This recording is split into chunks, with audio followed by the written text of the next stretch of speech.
ամսի 25-ին հունիսի քաղաքացիական պայմանագիրը հաստատում շրջանառության մեջ է դնում նախագիծը, նույն օրը ազգային ժողովի նախագահը ուղարկում է կառավարություն, նույն օրը կառավարությունը որոշում է, որ արտահերթ նստաշրջան հրավիրի անգամ նույնիսկ ինքը եզրակացություն չունենալով, հիմա դուք եկել եք այստեղ, ասում եք այնքան կարևոր է, որ այս հարցը պետք է քննարկվի։ Չեք գտնում արդյոք, որ ռազմավարական մի ամբողջ ոլորտ, որը առնչվում է վերաբերում է Հայաստանի Հանրապետության յուրաքանչյուր քաղաքացու, որը ապագայում կպնելու է յուրաքանչյուր քաղաքացու գրպանին, ընտանեկան բյուջեին, հարգանքով հանձնաժողովի պրոֆեսիոնալությանը ու աշխատանքին, բայց այդպես ոտքի վրա 3 ժամվա մեջ փոփոխություններով բերել մի օրենք, որը վերաբերելու է Հայաստանի Հանրապետության եւ ներդրումային մթնոլորտին, եւ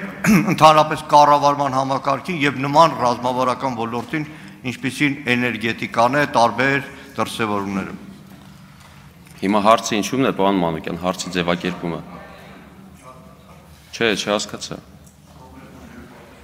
Խնդիրը հետևյալի մեջ է, առաջարկվել է օրենսդրական փոփոխությունների փաթեթ, այդ օրենսդրական փոփոխությունների փաթեթի նկատմամբ համապատասխան եզրակացություն է ներկայացվել, այդ եզրակացության ներկայացման ժամանակ հանձնաժողովի նիստի ընթացքում բոլոր հարցերին կանդրադառնան թե օրենքի